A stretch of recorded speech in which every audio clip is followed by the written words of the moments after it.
اللہ اپنی نشانیوں کو اسی طریقے سے بیان کرتا ہے تاکہ تو ہدایت پائے.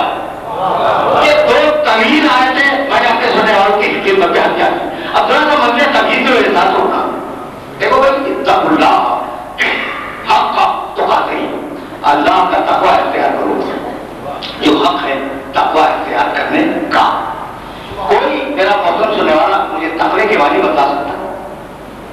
کتنی مرتبہ سنا ہے کہ اللہ کا تقوی اختیار کرو؟ 300 مقامات کے اوپر اللہ نے تقوی میں گفتگو کیا قرآن مجید میں، اللہ کا تقوی اختیار کرو، تقوی اختیار کرو۔ یہ تقوی ہے کیا؟ جب تک تقوی سمجھ میں نہ آئے یہ حکم سمجھ میں نہیں آئے گا۔ جب تقوی نماز پڑھنے کا نام نہیں ہے، مجھے بات کر دینا، تقوی روزہ رکھنے کا نام نہیں ہے، تقوی حج کرنے کا نام نہیں ہے، تقوی نام ہے فرض کے احساس کا۔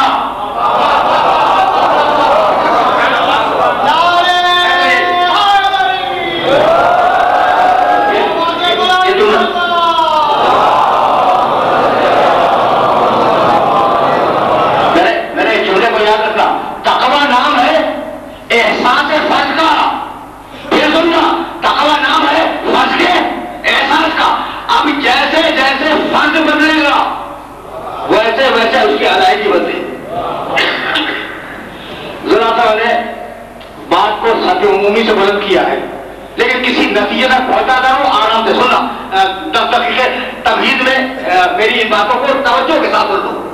تقوی نام ہے احساس فرض کا، جیسے جیسے فرض بدلے گا ویسے ویسے اس کی ادائیگی بدلے گی۔ اب میں تمہیں ایک مثال دے دوں تاکہ یہ جملہ سمجھ میں آ جائے میں کہا کیا۔ دیکھو یہ نماز اتنی اہم عبادت ہے کہ کسی صورت میں اس کے چھوڑنے کا امکان نہیں ہے۔ بھائی جس کے پاس پیسے نہ ہو وہ حج نہ کرے، حج تو چھوٹ گیا نا۔ جس کے پاس صحت نہ ہو وہ روزہ نہ رکھے، جس کے پاس بچت نہ ہو وہ خوبصورت میں زکات دے دے۔ لیکن نماز کسی صورت میں نہیں چھوٹتی۔ کبھی تم نے اور کیا کہ ایسا ہے کیوں؟ چونکہ مجلس ارسال ثواب کی اس لیے ضرورت کر رہا ہوں، ایسا کیوں ہے کہ کچھ واجبات چھوٹ جاتے ہیں؟ بھائی بات یہ ہے کہ یہ جو خمس اور زکات ہے نا، یہ شکرانہ ہے بچت کا، کہ بچت ہوئی تو شکریہ ادا کرو۔ یہ جہاد شکرانہ ہے صحت کا اور جوانی کا ہے، شکرانہ ادا کرو، جہاد میں جاؤ، ٹھیک ہے نا۔ روزہ صحت کا شکریہ، صحت ہے روزہ رکھو گے۔ اور یہ نماز کس چیز کا شکریہ ہے؟ زندگی کا۔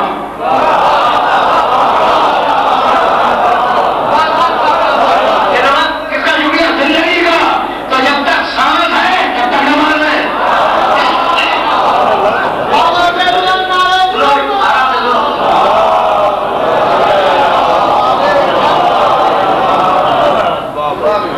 ڈفرینٹ طریقے سے بات کر رہا ہوں لیکن تم میرے ساتھ ساتھ چلتے رہنا۔ اچھا بھائی تو نماز جو ہے وہ چھوٹتی نہیں ہے۔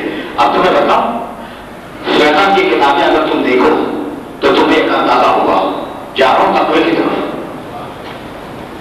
آدمی اگر ڈوب رہا ہو اور نماز ادا ہو رہی ہو تو نماز کیسے پڑھے اس کا طریقہ ختم ہے۔ اگر ڈوب رہا ہو صلاۃ الغریق اس کا طریقہ موجود ہے۔ آدمی اگر جل رہا ہو، سن رہے ہو جلنا منع ہے یا ڈوبنا منع ہے؟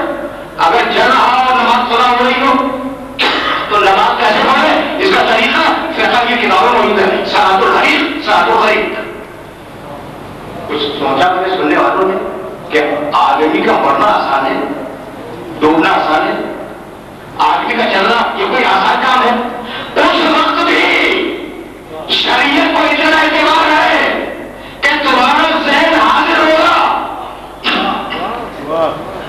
کچھ بات معلوم نہیں بھائی، اب یہ بات کہے بغیر تو میں آگے نہیں جاؤں گا، ورنہ اتنا جملہ کہہ دینا تھا اور وہ کافی تھا۔ لیکن آپ ایک جملہ سوچے نا بھائی، آگے بڑھ رہا ہے، ٹھیک ہے نا، چل رہا ہے، ڈوب رہا ہے، مر رہا ہے نا، تو مرنے کی دہشت کم نہیں ہوتی۔ اور اس وقت جماعت میں رہے کہ مجھے ایسے نماز پڑھنی ہے اور ایسے ادائیگی کرنی ہے سجدے کی اور رکوع کی، یہ مذاق نہیں ہے نا، تو کتنا اعتبار ہے محمد کو تمہاری عقل پر کہ ڈوبتے ہوئے بھی طریقہ یاد رکھو گے اور نبی کو اتنا اعتبار اور تمہیں نبی میں اتنا اعتبار نہیں، ہلکے بخار کے احتیاط کرتے ہوئے۔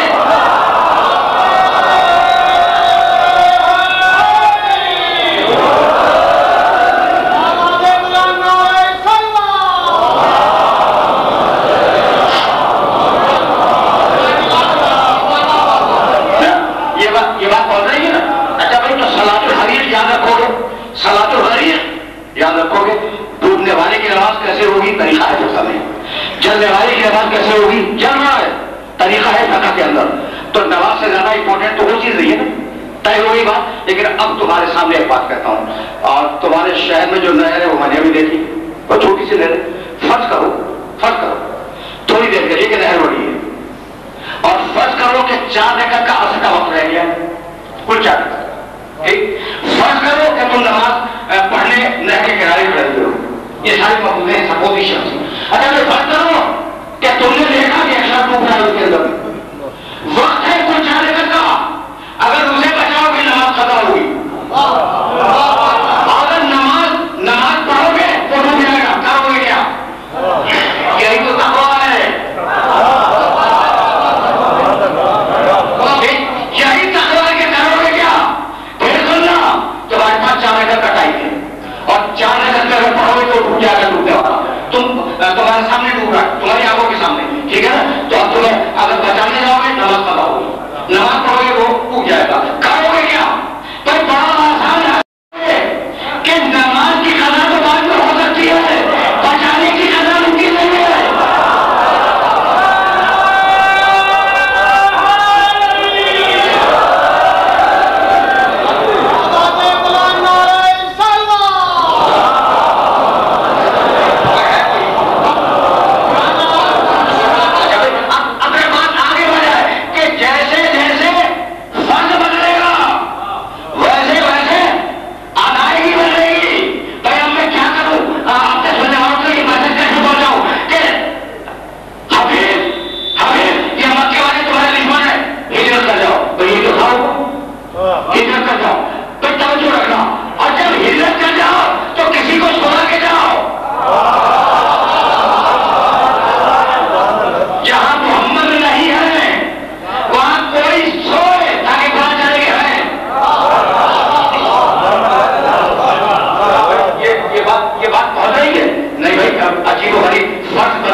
اچھا بھائی، تو حبیب ہجرت کرتا ہوں، میرے نبی نے ہجرت کی. سورایا کسی کو، سورا دیا نا بستر کے اوپر، نہیں ہے مگر بتایا کہ ہے. اور جہاں ہے وہاں پودے کو درخت بنایا، مکڑی سے جالا کروایا، کبوتری سے انڈے دلوائے. یعنی جہاں نہیں ہے وہاں بتایا کہ ہے، جہاں ہے وہاں بتایا کہ نہیں ہے.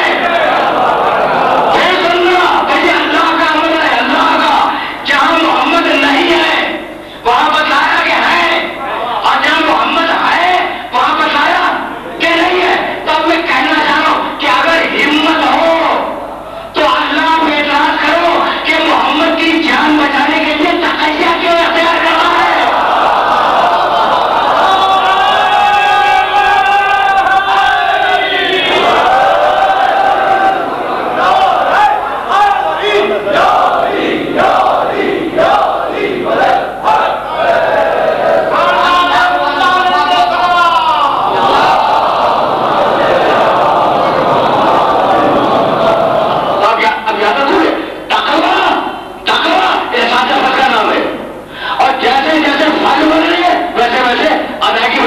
اسی لیے تو قرآن نے آواز دی قد افلح من زکاہا وقد خاب من دساہا. بھائی اس کے پہلے کیا ہے تمہاری خدمت کر کروں؟ بسم اللہ الرحمن الرحیم. والشمس وضحاہا والقمر اذا تلاہا والنہار اذا جلاہا واللیل اذا یغشاہا والسماء وما بناہا والارض وما طحاہا والنفس وما سواہا فالہمہا فجورہا وتقواہا.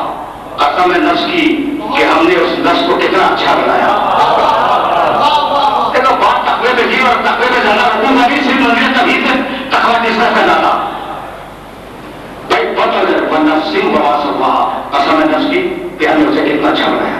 فالہمہا فجورہا وتقواہا، اور ہم نے اس کے مزاج میں فسق و فجور بھی ڈال دیا، اور ہم نے اس انسان کے مزاج میں تقوی بھی ڈال دیا.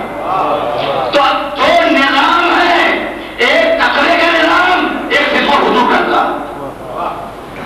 وہ ہے نا جب انسان کے مزاج میں تقوی ڈالا اور انسان کے مزاج میں فسق و فجور ڈالا تو اب دو نظام چلے گے نا، ایک گمراہی کا نظام اور ایک تقوی کا نظام. اب یار میری بات کو سننا اور جا کے سورہ حشر میں دیکھ لینا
قریبی چاہنے والے ہیں، ان کا نام ہے اسبغ ابن لبابہ، بہت مشہور راوی ہے اور بڑے چہیتے دوست ہیں۔ اسبغ بیمار تھے، کوئی سنو، اور وہ اسبغ کا مرض الموت تھا، اسی بیماری میں انہوں نے انتقال کیا۔ علی گئے عیادت کے لیے، سلام کیا، مزاج پوچھا، علی کی صورت دیکھی اسبغ نے، اور اسبغ نے رونا شروع کیا۔ ٹھیک، کہا کہ تمہارے ماں یبکی، یہ تمہارے رونے کا سبب کیا؟ کہا یا علی خوف محشر ہے، پتہ نہیں میں بخشا جاؤں گا یا نہیں۔ خدا کی قسم یہ جملہ سننا، اور یہ جملہ تمہیں حالیہ کراؤ تاکہ اشارے صاحب کا کچھ حق ادا ہو جائے گا۔ یا علی مجھے اپنے بخشے جانے کا یقین نہیں ہے، جب یقین نہیں ہے تو خوف محشر کا۔ علی اٹھے اپنے وہاں سے، اپنا دائرہ ہاتھ اسبغ کے سینے پر رکھ دیا اور کہا اسبغ میں کر رہا ہوں، جب قیامت کا دن ہوگا اور میرا بھائی مسجد شفاعت پہ بیٹھا ہوا ہوگا تو ہم وعدہ کرتے ہیں کہ تمہیں مشورہ دیں گے۔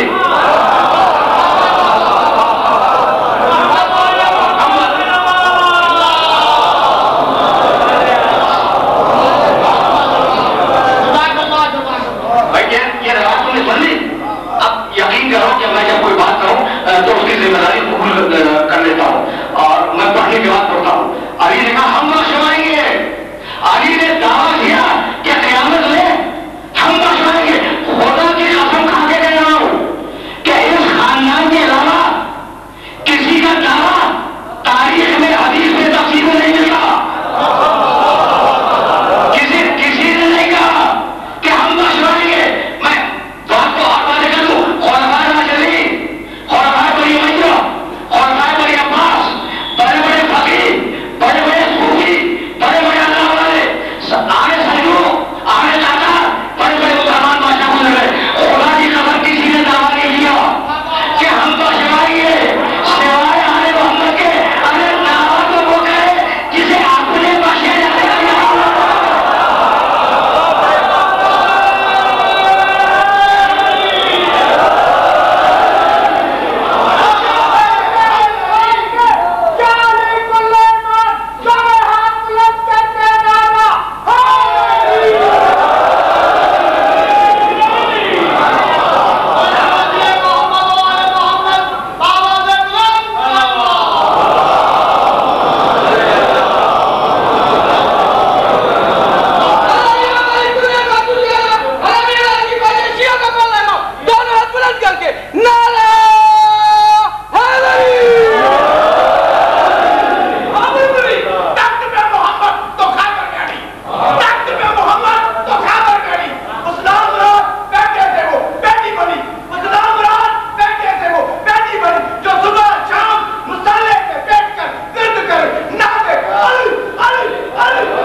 ڈفرینٹ مزاج کی مجلس ہے تو ڈفرینٹ طریقے سے سنتے چلو۔ اچھا بھائی ہم یہاں تک آ گئے نا تو اب ایک نظام ہدایت ہے جس کا نام ہے نظام تقویٰ، اور ایک نظام گمراہی ہے جو ابلیس کا نظام ہے۔ اب یہ دو نظام ہو گئے نا۔ دیکھو بھائی اب ایک چیز تم سے کہنا چاہ رہا ہوں، اور میں سمجھتا ہوں کہ اگر یہ بات پہنچ گئی تو میری آج کی محنت سوارت ہو جائے گی۔ دیکھو اللہ کا مزاج جانتے ہو کیا؟ بہت ڈفرینٹ طریقے سے بول رہا ہوں، بہت ڈفرینٹ طریقے سے۔ تم میرے اسلوب گفتگو سے واقف ہو، میرے بولنے کے طریقے سے، لیکن اللہ نے انداز گفتگو بدل دیا ہے۔ اللہ کا مزاج جانتے ہو کیا؟ اب اللہ کا اگر مزاج بتاؤں تو مجھے یقین ہے کہ 100% افراد مجھ سے اتفاق کریں گے۔ دیکھو تمہیں پیاس لگتی ہے، اچھا بھائی، اور پیاس کے لیے کیا چیز ہے؟ پانی۔ احتیاج تمہاری حاجت بعد میں پیدا ہو، پانی پہلے پیدا ہو۔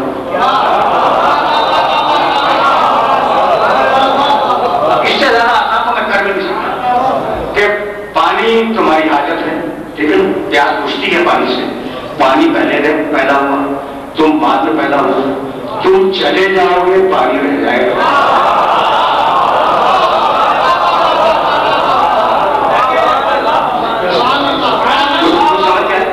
تو جو احتیاج کو پورا کرے وہ پہلے، اور جو محتاج ہو وہ بعد میں آئے۔ ٹھیک ہے. اچھا بھی ہوا, تمہیں سانس لینے کے لیے ہوا کی ضرورت ہے. اگر ہوا نہ ہو تو تم سانس نہیں لے سکتے. ہوا پہلے پیدا کی, تمہیں بعد میں پیدا کیا. تم چلے جاؤ گے ہوا رہ جائے گی.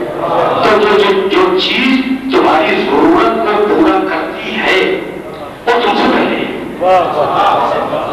ہے نا. اچھا بھائی ہدایت تمہاری ضرورت کو پورا کرتی ہے تو ہادی کو پہلے ہونا چاہیے.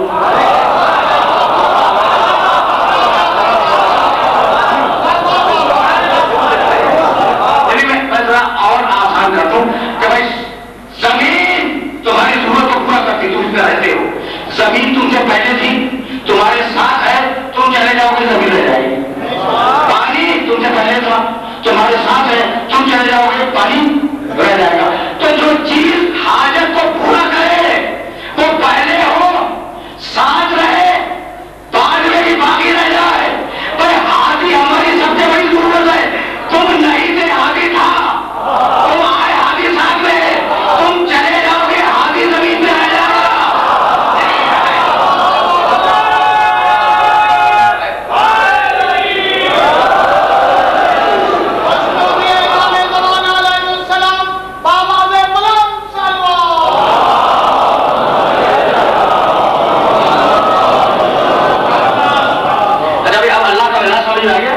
یہ مزاج کا لفظ میں سمجھانے کے لیے کہہ رہا ہوں. اللہ کا مزاج سمجھ میں گیا کہ جو اچھی چیز ہو وہ پہلے ہو, ٹھیک, پھر تمہارے ساتھ رہے, تم چلے جاؤ وہ اچھی چیز رہ جائے. یہی ہے نا.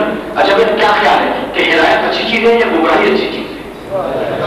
ہدایت گمراہی کی انتہائی بری چیز ہے. ابلیس پہلے آدم بعد. نوجوان جن کی آنکھیں چمک رہی ہیں میں متوجہ کر رہا ہوں. ہے ایسا یعنی ابلیس پہلے آدم بعد میں بنے, تو گمراہ کرنے والا پہلے آ گیا, ہدایت کرنے والا بعد میں آیا. یہ اللہ کا مزاج تو ہے نہیں. تو یہ دھوکہ کہاں کھایا؟ تم نے آدم کو پہلا ہادی مانا اسے دھوکہ کر گئے. بھائی آدم پہلا ہادی نہیں ہے, ان کو نبی ہے, وہ آدم کو پہلے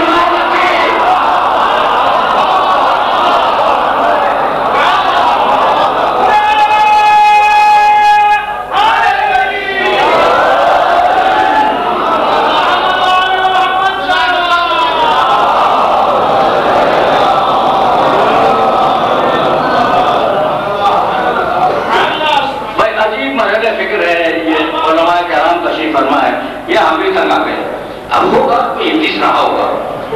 اب مرکھا کیا ہوگا, کتنا پرانا آدم سے پہلے کا تھا. پوچھیں. اچھا اس سے پوچھیں وہ جو دوسری وجہ میں دوسری وجہ میں ہم سے جا کے اتنا پرانا تھا, مرکھا گیا ہوگا. اب اس کی ہڈیاں بھی نہیں باقی ہوئی, کہنا ہے نہیں, اس کی ہڈیاں باقی وہ زندہ ہے. ہمیں کہاں سے زندہ ہے؟ سچے رسول نے کہا تھا. تو سچے رسول نے کہا تھا کہ ابلیس زندہ ہے, سب مان رہے ہیں, اور اسی سچے رسول نے کہا پارنا زندہ ہے, کوئی نہیں مانتا.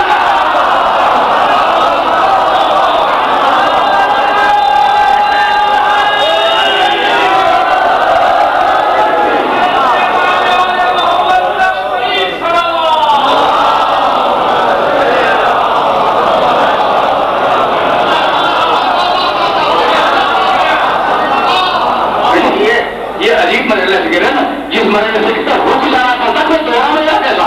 اگر سچے رسول نے وہ کہا تو سچے رسول نے یہی کہا. بھائی سچوں نہیں مانتے. اچھا مجھے مر کھا تو نہیں گیا ہے اور کا پورا نظام چل رہا ہے, اور اب ظاہری طور پر اس نظام کا آغاز کیا آدم سے. اب میرا جملہ یاد رکھو گے, یہ آج کے مخاطب 100% نوجوان دوست ہیں. بزرگ میری بات رس ہونے تو اور بھی اچھا ہے, نوجوان ہی سنیں. اچھا بھائی تو آدم علیہ السلام آئے. میں نے کبھی کہا تھا اور تمہارے ممبر سے کہتے گیا تھا کہ دیکھو پھر آیت جو ہے اس کا انکار کرتے نہیں ہے. یاد ہے تو کو کہا اے بیٹا بنا جبیا, ابلیس تو بھی جا, آدم تو بھی جاؤ, جبیا ساتھ میں جاؤ.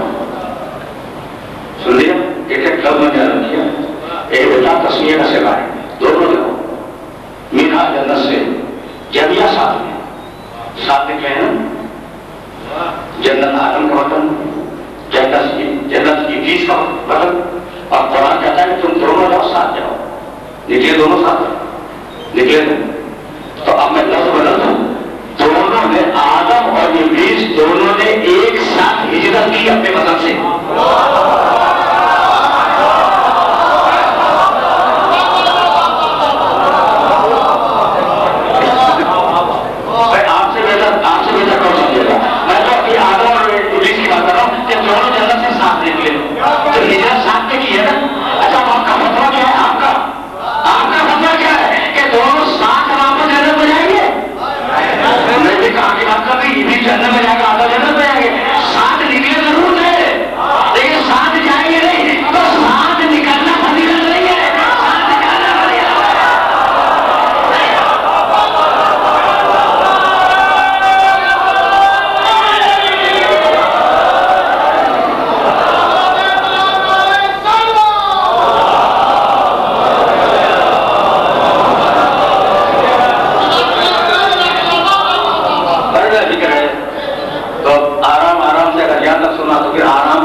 جب آئے تو جبریل آئے آدم کے پاس.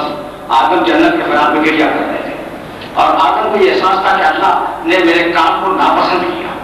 تاکہ ہوتا اچھا بھائی یہ بزرگ مجھے اجازت دیتے ہیں کہ میں بچوں کو ترک اولا سمجھا دوں. یہ جملہ سنا ہوگا ترک اولا کہ نبی سے کبھی کبھی ترک اولا ہو جاتا ہے. اچھا اولا کے معنی بہترین کام اور اولا سے نیچے بہتر کام. تو جب نبی کے سامنے دو ایک بہتر اور ایک بہترین تو اسے بہترین کرنا چاہیے. ٹھیک ہے نا. کبھی کبھی نبی بہترین کو چھوڑ کے بہتر کر دیتا ہے اور اللہ کو وہ بھی پسند نہیں ہے. نہیں جب ہم نے کہہ دیا کہ بہترین کرو تو بہترین کرو. بہترین کی چھوڑے بہتر مت کرنا اس کو کہتے ہیں ترک اولا. اللہ نے پورے قرآن مجید میں کسی کے ترک اولا کو برداشت نہیں کیا. تم نے سمجھا ترک اولا گناہ نہیں ہے. ترک اولا بہترین کام کو چھوڑنا کم بہتر کام کو انجام دینا. اب میں اس کی مثال دیتا ہوں خدا کے ساتھ. دیکھو یہ سفید ہوتا پہلے لوگ بیٹھے ہوئے ہیں اور یہ میرے دوست کالی قمیص پہنے ہوئے لوگ بیٹھے ہیں. دیکھیے تو یہ لوگ اس کالی قمیص پر دباغ کی پوری شیشی دے تو پتہ نہیں چلے گا اور اس سفید کرتے پر ایک نقطہ ڈال دو روشنائی کا وہ دور سے نظر آئے گا. کچھ سمجھے ہمارا نفس اتنا سیاہ ہے کہ بڑے بڑے گناہ نظر نہیں آتے اور نبی کا نفس اتنا پاک ہے کہ بہتر کام بھی نظر آتا ہے اور اللہ اس کی تعریف بھی کرتا ہے. اب یہ بات ہوئی نا تو یہ ترک اولا میں دو لفظوں میں آسانی کے ساتھ نوجوانوں کو سمجھانا چاہے. آدم ترک اولا ہو گیا. اب آدم مجھے زمین پہ ہوئے اور جب آدم زمین پہ آئے تو اللہ کے جنت پہ رو رہے تھے. جبریل آئے اور انہوں نے کہا کہ آدم تم چاہتے ہو کہ اللہ تمہاری اس لفظش کو معاف کر دے. کہا کہ جبریل میں یہ سمجھتا ہے. کہا پھر میں دعا پڑھتا جاتا ہوں اور تم سے دعا دیتا ہوں. دیکھو ایک جملہ میں کہہ گیا تھا 2 سال پہلے کہ یہ سنو سب پہ اختلاف ہو سکتا ہے آدم پہ اختلاف نہیں ہو سکتا. آدم میرا بھی بات ہے تمہارا بھی بات ہے. جتنے بھی دنیا میں انسان ہیں ان سب کا باپ آدم ہے. ٹھیک ہے آدم پہ اختلاف نہیں ہو سکتا. اچھا بھائی کہا کہ بھی سن رہا ہوں وہ دعا کیا ہے میں دوہرا ہوں. اور کہا اللہم یہ خبر تھی بحق محمد وعلی وفاطمہ والحسن والحسین.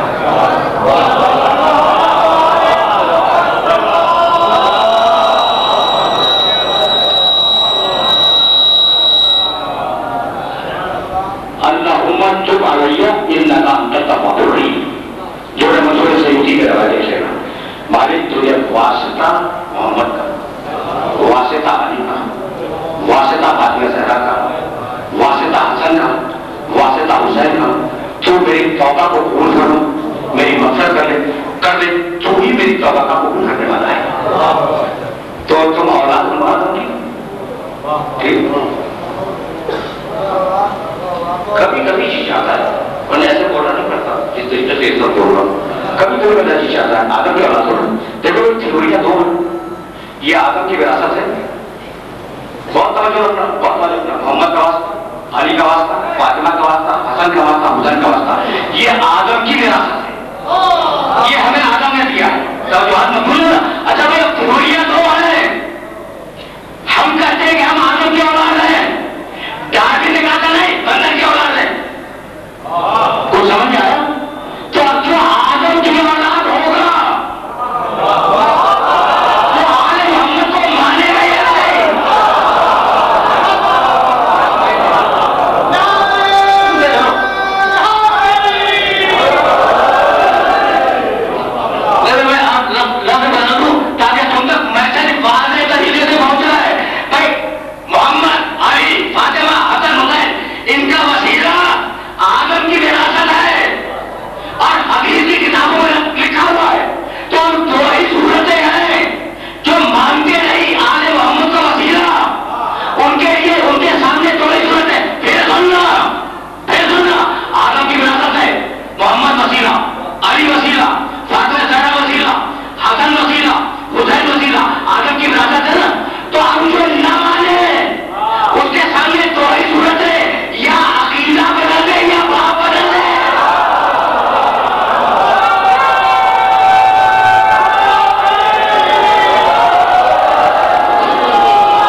اور جیسے جیسے فریضہ بن گئے ویسے ویسے اس کی ادائیگی ہونا جائے. بھائی میں پوری ذمہ داری سے یہ بات کہنا چاہ رہا ہوں, اور اگر تم تک یہ پہنچ گئی تو قرآن مجید کا ایک فرق تم تک آگے ہو جائے گا. عجیب بات ہے, تم مومن ہو, کوئی شک و شبہ نہیں, مسلم مسلمان, مومن صاحب ایمان, دو لفظ ہیں. اب کمال کی بات یہ ہے کہ مسلمان جو کلمہ پڑھے, ٹھیک ہے, مسلمان جو کلمہ پڑھے, مومن جو اس کلمے کو دل سے مان لے, سمجھ میں آئی بات. مسلمان جو کلمہ پڑھے زبان سے وہ مسلمان ہے, مومن کو اچھا خدا کی قسم اپنی مرضی سے جو نہیں کہہ رہا ہوں. قالت الاعراب آمنا, سورہ حجرات 49واں سورہ قرآن کا. قل لم تؤمنوا ولكن قولوا اسلمنا ولما يدخل الايمان في قلوبكم. یہ بدو عرب آ کر میرے حبیب تیرے پاس یہ بدو عرب آتے ہیں اور آ کر کہتے ہیں کہ ہم ایمان لے آئے ہیں. حبیب کہہ دو اسے کہ تم ایمان نہیں لائے, قولوا اسلمنا, ہم تو اسلام لائے. یہ کو ابھی ایمان تمہارے دل تک تو گیا نہیں. تو جو زبان کے آگے رک جائے وہ مسلمان ہے, اور جو زبان سے دل تک چلا جائے وہ مومن ہے. یہ بات واضح ہو گئی. آرام سے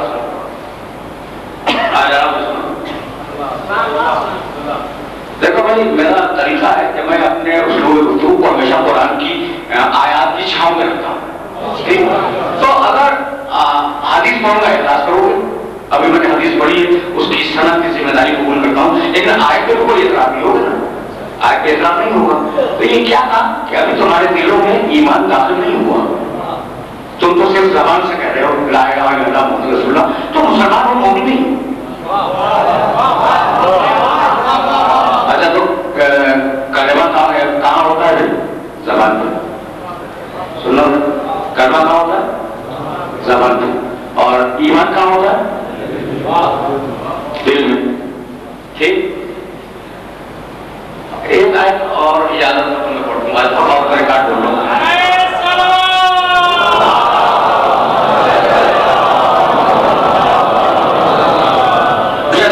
یہ جو میں حوالے دیتا ہوں انہیں محفوظ رکھا کرو, اور میری بات پہ اعتماد نہ کرو, جا کے بھی دیکھ لیا کرو کہ میں نے جو قرآن سے حوالہ دیا وہ درست ہے بھی یا نہیں. سورہ انعام 6واں سورہ قرآن کا, آیت ارشاد 125, فمن یرید اللہ ان یہدیہ یشرح صدرہ للاسلام. اللہ جب اسلام دیتا ہے تو سینے کو کھول دیتا ہے. تو کہاں گیا بھائی اسلام؟ سینے میں. بھائی میں کہتا ہوں کہ تم اعتراض کر دو, یہ تو آیت ہے قرآن کی, حوالہ بھی دے دیا, جا کے تعلیمات دے دیا. اللہ جب اسلام دیتا ہے کیا کرتا ہے؟ سینے کو کھول دیتا ہے. یہ آیت سورہ انعام کی. اور سورہ حجرات میں کہا ہے لما یدخل الایمان فی قلوبکم, ایمان تمہارے دلوں میں ابھی گیا نہیں ہے. تو ایمان کہاں جاتا ہے؟ دل میں. ایمان کہاں جاتا ہے؟ سینے میں. سن لیا, آرام سے سن لیا. یہ جو نوجوان بہت سے بیٹھے ہوئے نا, ان سے پوچھ رہا ہوں بھائی ایمان کہاں جاتا ہے؟ دل میں. اور اسلام کہاں جاتا ہے؟ سینے میں. تو جو سینے سے دین کو مانے وہ مسلمان, جو دل سے دین کو مانے وہ مومن. بات تو واضح ہو گئی نا. اچھا بھائی سینے کو کیا کہتے ہیں عربی میں؟ صدر. جمع کیا ہے؟ صدور. اور دل کو کیا کہتے ہیں عربی میں؟ قلب. جمع کیا ہے؟ قلوب. آسان ہو گیا, آسان ہو گیا نا. اب بہت بڑا تمہیں بات نہیں سنو. وہ مسلمان سینہ ہے صدور, دل ہے قلوب. اب میں آیت پڑھوں بسم اللہ الرحمن الرحیم, قل اعوذ برب الناس ملک الناس الہ الناس من شر الوسواس الخناس الذی یوسوس فی صدور الناس.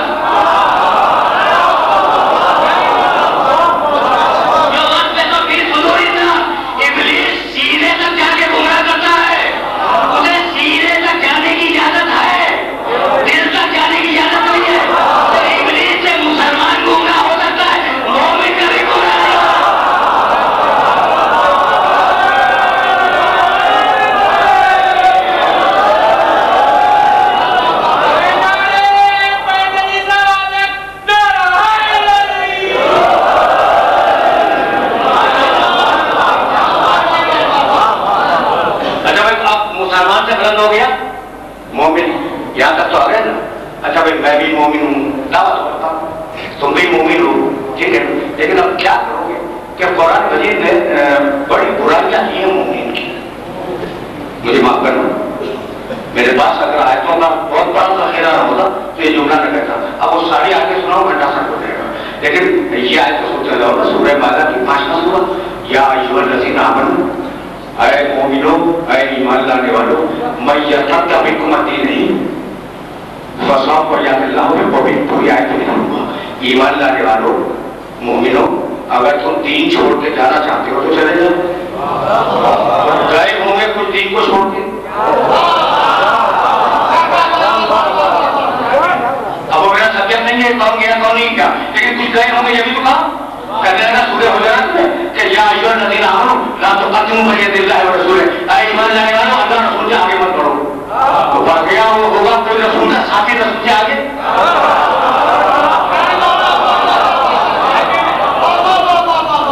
بڑا یہ منع کیوں کر رہا ہے بھائی، کیوں منع کر رہا ہے؟ لا تقدموا بین یدی اللہ ورسولہ واتقوا اللہ، تقوی اختیار کرو اللہ کا، ان اللہ سمیع علیم. اور کے فوراً بات کیا ہے؟ یا ایھا الذین آمنوا لا ترفعوا اصواتکم فوق صوت النبی، اے ایمان لانے والو نبی کی آواز پر اپنی آواز کو بلند مت کرنا. کسی نے کی ہوگی،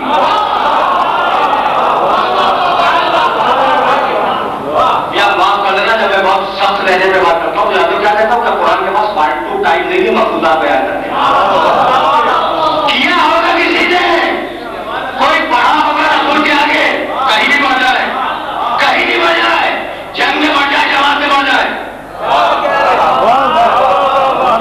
کہیں بڑھ جائے، کوئی بڑھا ہوگا. اچھا کسی نے رسول کی آواز پر اپنی آواز کو بلند کیا ہوگا، خبردار آگے نہ بڑھنا، خبردار آواز پر آواز کو بلند مت کرنا. وَلَا تَجْهَرُوا لَهُ بِالْقَوْلِ كَجَهْرِ بَعْضِكُمْ لِبَعْضٍ، اور خبردار میرے نبی کو ویسے نہ پکارنا جیسے تم ایک دوسرے کو پکارتے ہو. کیا اب بھی سمجھ میں نہیں آیا کہ وہ تم جیسا نہیں ہے؟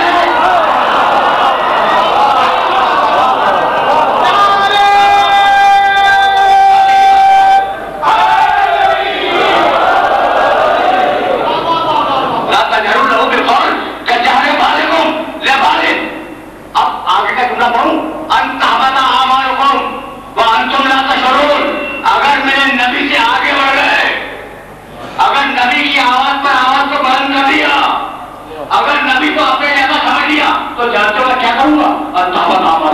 تمہاری پڑھی ہوئی نمازیں تمہارے منہ پہ،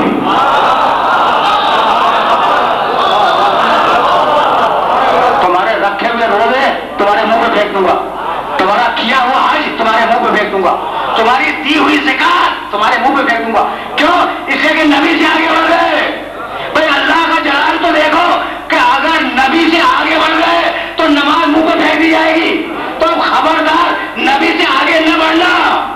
وہ میدان جنگ ہو جب بھی پیچھے رہنا، اور وہ نماز جماعت ہو جب بھی پیچھے رہنا.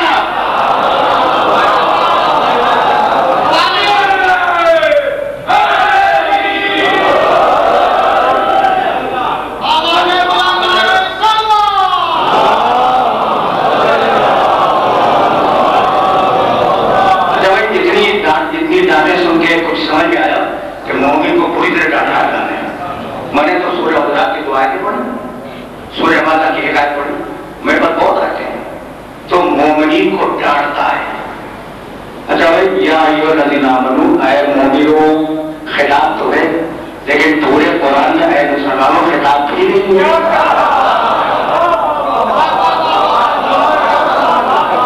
ان سے تو بات کرنا بھی پسند نہیں کرتا.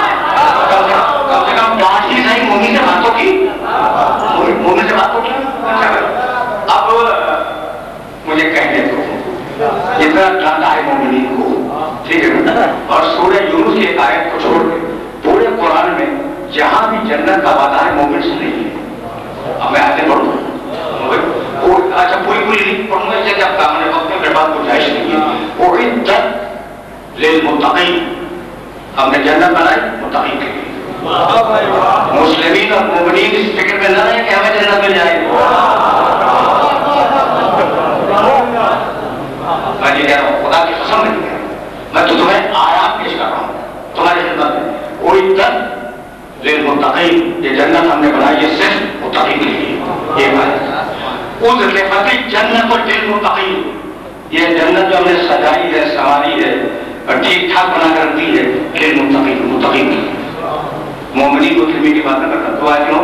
سورہ مریم تلک الجنت التی نوری سننے کے بعد نا من کان تقیا، ہم دیں گے جنت، نہ دے پاتا ہم دیں گے جنت، ہم دیں گے تلک الجنت التی، اور رکھی ہوئی جنت رکھی ہوئی ہے نوری سننے کے بعد اپنے بندوں میں سے ہم کچھ لوگوں کو دیں گے. کس کو دیں گے؟ من کان تقیا، جو متقی ہوگا. تو کسے ملے گی جنت؟ جب مومنین نہیں ہے بات، مسلمین بالکل ہی بات نہیں ہے. کسے ملے گی؟ متقین کو. سمجھ رہے ہو کہ کس چکر میں لانے پھنسا دیا ہم نے. یا قسم خدا کی تمہارے کام کی بات کہہ رہا ہوں، قسم خدا کی کہہ رہا ہوں تمہارے کام کی بات کہہ رہا ہوں. تو جنت چیلنج ہے پوری دنیا کے مسلمانوں کو کہ جنت مسلمین کے لیے نہیں ہے پورے قرآن میں، جنت مومنین کے لیے نہیں ہے پورے قرآن میں. اگر جنت ہے تو فقط متقین کے لیے. یہی سبب ہے کہ پوری تاریخ اسلام میں الٹے سیدھے امیر المومنین بنتے نظر آئے، لیکن امام المتقین علیہ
ٹھیک ہے. جنت کے جوانوں کے ساتھ حسن اور حسین کا رشتہ کیا ہے؟ فاطمہ کے بیٹے. اچھا جو فاطمہ کے بیٹے تو علی کے بیٹے, تو فاطمہ جنت کے مالک, ٹھیک, حسن جنت کے مالک, حسین جنت کے مالک. مجھے دیکھا کہیں کسی حدیث میں کہ علی جنت کے مالک, دیکھا یہ عجیب بات ہے. کوئی پریشانی نہیں ہوئی, بسم اللہ, پریشانی ہوگی. فاطمہ زوجہ جنت کی مالکہ ہے. دو بیٹے علی کے مالک ہیں, خدا کے مالک ہوتے ہیں جنت کے. بیٹے جنت کے مالک, بیوی جنت کی مالکہ. خود علی نہیں تھا کہ جنت کے مالک ہوں, اور بیوی میں نہیں سکتا تھا, اس لیے کہ علی کا چننا تو ندیوں کے نام میں موجود ہے نا. ماں عادت چکا کمان لے جنت بلا خوف من نارک, پروردگار تیری جنت کی لعنت میں سجدہ نہیں کیا.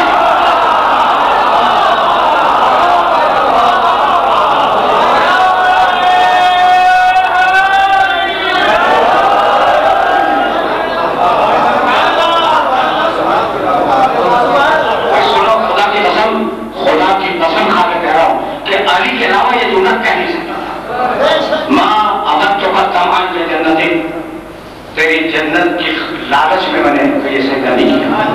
ولا خوفا من نارک, اور تیرے جہنم کے ڈر سے میں نے سجدہ نہیں کیا. اس جملے کا ویٹ سمجھ میں آیا, وزن کیا ہے جملے کا. میاں جب علی پیدا ہوئے ہیں نا تو جنت کے لیے جاننا تھا, اور پیدا ہوتے ہی سجدہ کیا تھا, تو جنت کو دیکھ کے سجدہ کیا تھا, جنت کے خوف تھا.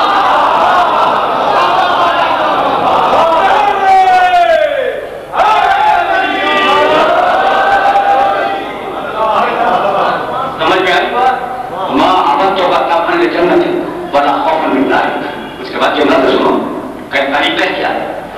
مالک تیری جنت کے شوق میں یہ سجدے نہیں, تیرے جہنم کے خوف سے سجدے نہیں ہیں, بل وجد چکا اہلا للعبادہ, میں نے تجھے عبادت کا اہل پایا. اب میرا جملہ اگر برداشت کر سکو تو کرنا, میں نے تجھے عبادت کا اہل پایا. جو خدا کی اہلیت ہو ہے اس کی اہلیت پر آپ کو دور کریں گے.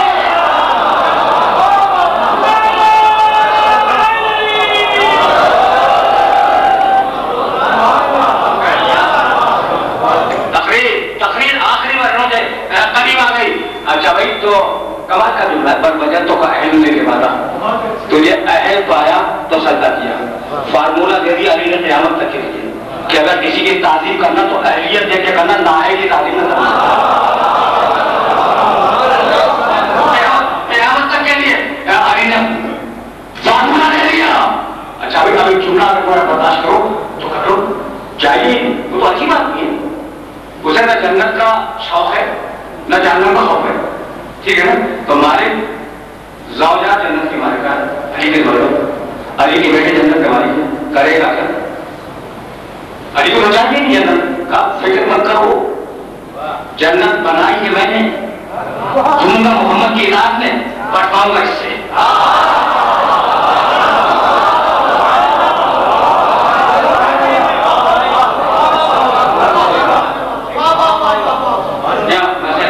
پہنچ گیا, بٹواؤں گا اس سے, علی سے بٹواؤں گا. بنائی میں نے, دوں گا محمد کے اطاعت میں, بٹواؤں گا علی سے. مالک خود بات دے اور نہیں میں نہیں بات ہوا, ورنہ ساری دنیا کے انسان میری جان کو آ جائیں گے. عیسائی کہے گا کون جنت ہمیں دے دے, ہندو کہے گا رام ہمیں دے دے, ٹھیک ہے نا. مسلمان کہے گا اللہ جنت ہمیں دے دے. اب دینی ایک کو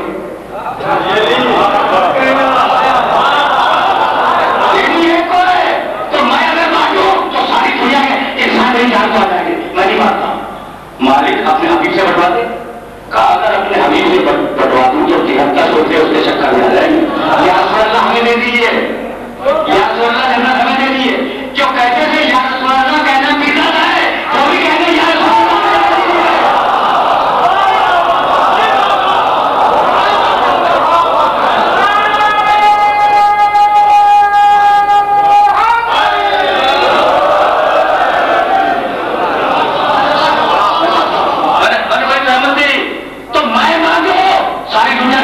میرے پیچھے آ جائیں گے, اسی لیے میں نے طے کیا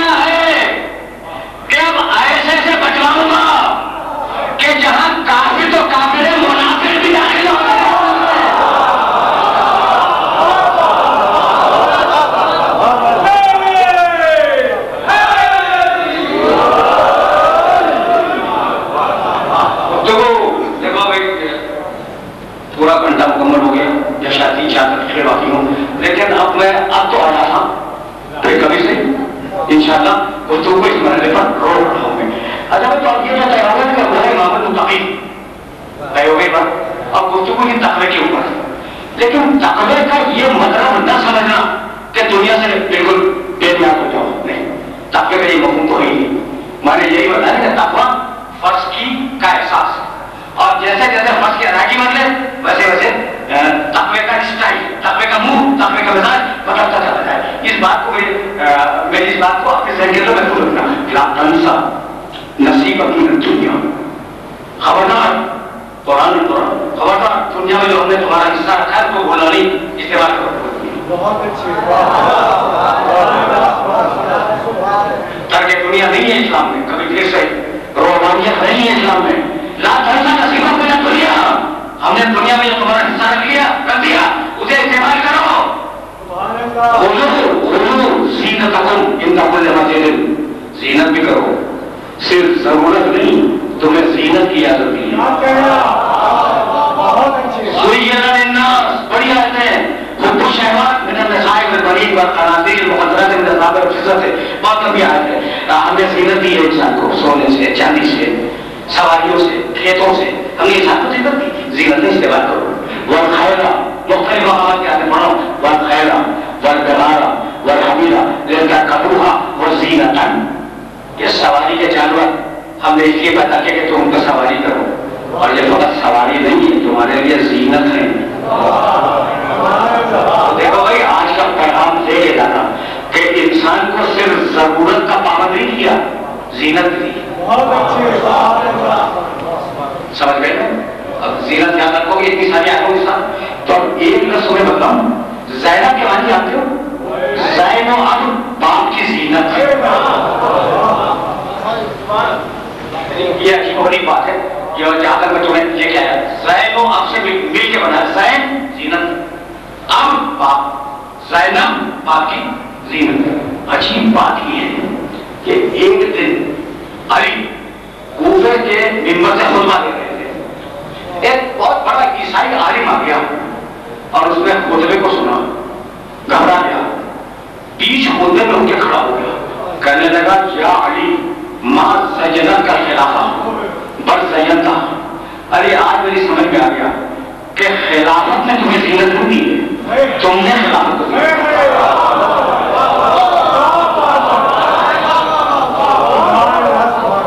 علم کی زینت علی، عدل کی زینت علی، تقوی کی زینت علی، شجاعت کی زینت علی، محراب کی زینت علی، میدان جنگ کی زینت علی، اور علی کی زینت ویسے پوری اور کبھی اس پر گفتگو کروں گا کہ یہ اپنے باپ کی زینت کیسے ہے، لیکن تھی تو اپنے باپ کی زینت تھی، صرف اپنے باپ کی نہیں، اپنے نانا کی بھی زینت تھی، اپنی ماں کی بھی زینت تھی۔ یہ جملے ہیں اور ہر جملہ تشریح چاہتا ہے، لیکن اب میرے پاس تشریح کا وقت نہیں ہے۔ میں نے اگر تمہیں یاد ہو اور اجتماعی حافظے کمزور ہوتے ہیں تو میں نے ایک جملہ تم سے کہا تھا اور مجھے اس جملے پہ اصرار ہے، میں ضد کے ساتھ اس جملے پر قائم ہوں۔ دیکھو ابو الفضل عباس بڑی شخصیت ہے، خدا کی قسم بہت بڑی شخصیت ہے، ٹھیک ہے، علمدار لشکر حسینی، تمنا علی کربلا کے لیے، سقائے علی حرم، سکینہ کا سامنا ابو الفضل عباس۔ لیکن مجھے معاف کر دو، اگر عباس کربلا میں نہ ہوتے پھر بھی کربلا ہوتی۔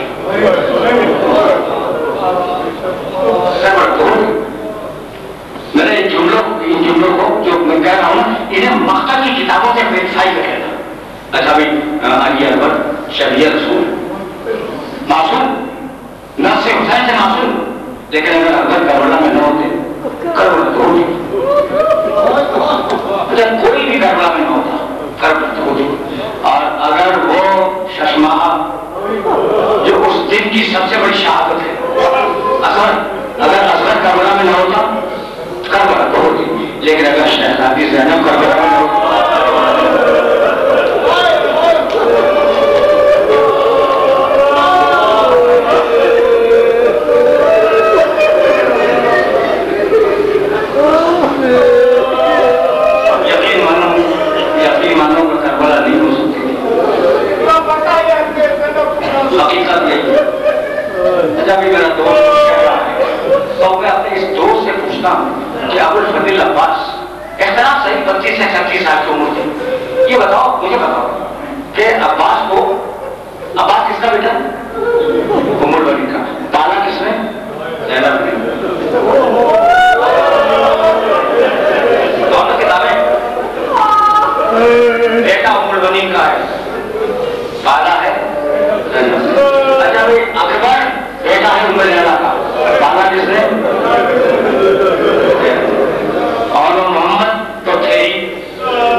قاسم پہ مارا زینب نے. یعنی آپ میرے جملے کی قدر کرو گے, زینب نے پوری کربلا پا کے حسین کو نہیں مارا.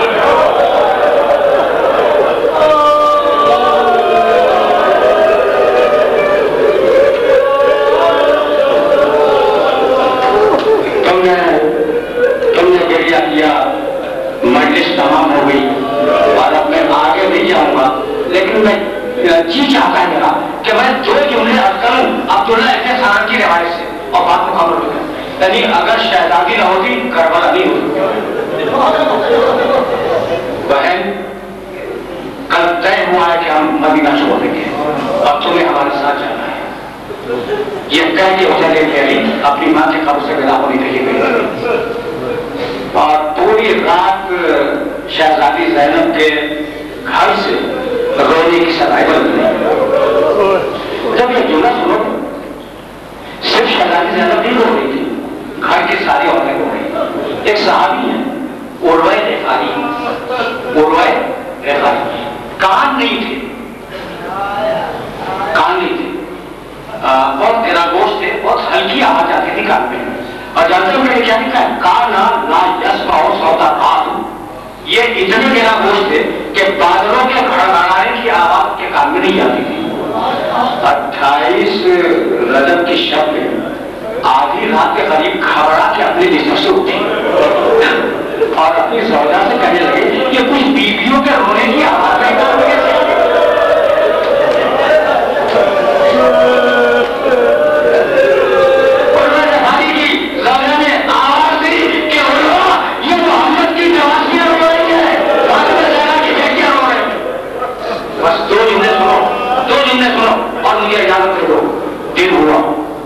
عبداللہ ابن سلام کہتا ہے تم نے کیا کیا, اور میں طویل مسائل نہیں پڑھا سکتا, لیکن اس شہزادی کے جلال کے بات کو مکمل کرنا چاہ رہا ہوں.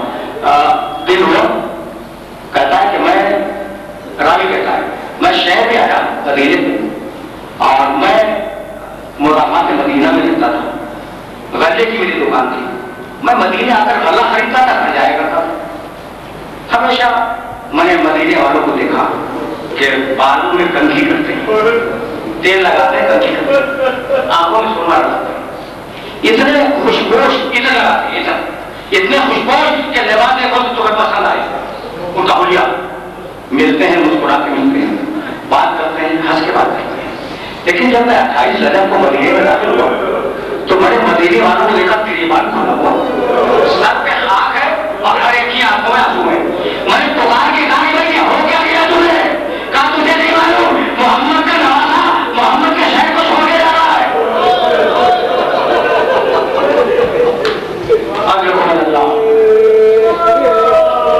بہت مختصر بیان کرتا ہوں, بہت مختصر. شہزادی زینب کا مرکب ہو گیا ہے, بہت مختصر, بہت طویل واقعہ ہے. کہتا ہے راوی کہ میں کھڑا ہو گیا, میں دیکھوں کہ مدینے والے اس شہزادے کو کیسے روشن کرتے ہیں. پوچھتا ہوا آیا, اس گلی کا کے کھڑا ہو گیا, کاناتے لگی, ایک کرسی آئی, حسین باہر نکل کے کرسی پر بیٹھ گئے, دائیں بائیں دو خوبصورت جوان ان کے پیچھے بیٹھے. میں نے کسی گزرنے والے سے پوچھا یہ دائیں طرف کون ہے, کہا نہیں پہچانتا, یہ شبیہ رسول اللہ اکبر ہے. کہا یہ بائیں طرف کون ہے, کہا یہ حسن کا بیٹا قاسم.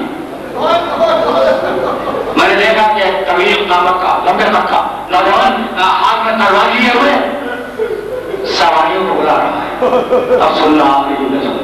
میں نے دور سے پوچھا کہ یہ جوان کون ہے, کہا نہیں پہچانتا, یہی تو ہے حسین ابن علی کا بھائی ابو الفضل عباس, جس کی ذمہ داری ہے یہ قافلہ. کہتا کہ وہ جوان سواریوں کو اشارے کر رہا تھا. ناقے آئے, سامان سفر پار ہوا, ناقے آگے بڑھ گئے. کچھ اور ناقے آئے, ان پر مشکیزیں بار ہوئے, وہ آگے بڑھ گئے. پھر کچھ اور ناقے آئے, ان پر چوبنداریاں سوار کی گئی, بار کی گئی. کچھ چوبنداریاں بھی آگے بڑھ گئی. کہنے لگا اپنی نگاہ نے دیکھا کہ ایک بیوی گھر سے باہر آئی, اس کا قریبی رشتہ دار قریب گیا, شانہ تھاما, اس بیوی کو سوار کرایا, وہ ناقہ آگے بڑھ گیا. میں گنتا رہا, 12-13 ناقے بیویوں میں جب گزر گئے تو اتنے میں نے دیکھا کہ 18 قریبوں کے یہ ہے